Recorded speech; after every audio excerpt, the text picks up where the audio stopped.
કોંગ્રેસ પાર્ટીના નરેન્દ્ર રાવત અને અમીબેન રાવત દ્વારા લારી ગલ્લાવાળાઓની સાથે રાખી કલેક્ટર કચેરીએ આવેદનપત્ર આપી રજૂઆત કરી. તો વડોદરા શહેરમાં દબાણ શાખાની ટીમ દ્વારા લારી ગલ્લાનું દબાણ દૂર કરવામાં આવી રહ્યું છે, જેને લઈને કોંગ્રેસ પાર્ટીના નરેન્દ્ર રાવત અને અમીબેન રાવત લારી ગલ્લા ધારકો સાથે કલેક્ટર કચેરી ખાતે આવી આવેદનપત્ર આપી રજૂઆત કરી હતી.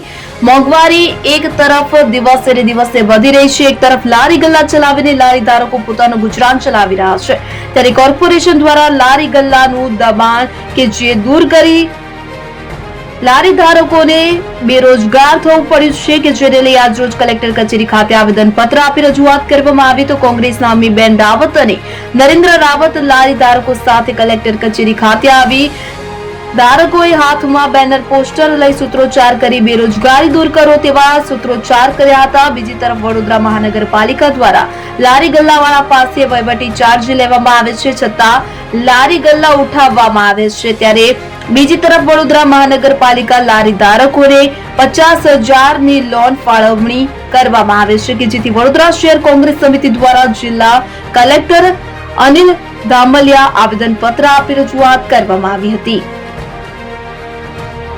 આપ જાણો છો કે વડોદરા શહેરમાં લગભગ 55,000 થી 60,000 લારી ગલ્લાવાળાઓને રોજગારીથી વંચિત કરી કોર્પોરેશને લારીઓ પોલીસ દ્વારા ઉઠાવી દેવડાવવામાં આવી છે, જેના કારણે લગભગ 4 લાખ લોકો જે રોજનું રોજ રડતા હોય એ લોકો ઘેર રોજગારી વગર બેઠા છે. એ બાબતે આજે અમે મુખ્યમંત્રીને આવેદનપત્ર આપ્યું છે અને તાત્કાલિક સ્ટ્રીટ વેન્ડર એક્ટ એટલે જે ધંધો રોજગાર માટે લારી ગલ્લાવાળાઓને કેન્દ્ર સરકારે 2014ની અંદર જે બંધારણીય અધિકાર આપ્યો છે એનો અમલ કરવામાં આવતો નથી. છેલ્લા 10 વર્ષથી કોર્પોરેશનની ભારતીય જનતા પાર્ટીના શાસકો આ ગરીબ લારી ગલ્લાવાળાઓને ખોટી રીતે હેરાન કરી હપ્તા કરી અને કરોડો રૂપિયા કમાઈ રહ્યા છે.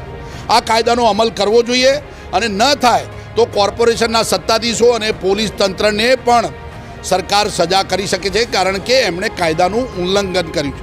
અને આ બાબતે અમે લેખિતમાં મુખ્યમંત્રીને રજૂઆત કરી પોલીસ તંત્ર અને કમિશનરને તાત્કાલિક તાકીદ કરવામાં આવે કે આ તમામ લારી ગલ્લાવાળાઓને વિના મૂલ્યે અહીંયા ફરીથી લારીઓ મૂકવા દેવામાં આવે અને ધંધો રોજગાર કરી સ્ટ્રીટ વેન્ડર એક્ટનો અમલ કરવામાં આવે. આ અમલ કરવામાં આવ્યો નથી. એની પાછળ કોર્પોરેશન દ્વારા જે વહીવટી ચાર્જ લેવામાં આવે છે એ લૂંટી લેવામાં આવે છે.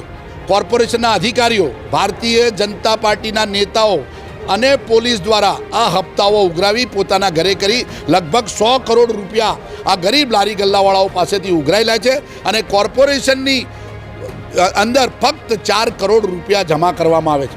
આ કૌભાંડ બી અમે બહાર પાડીશું. એટલે આ બાબતે તાત્કાલિક પગલાં લેવાય.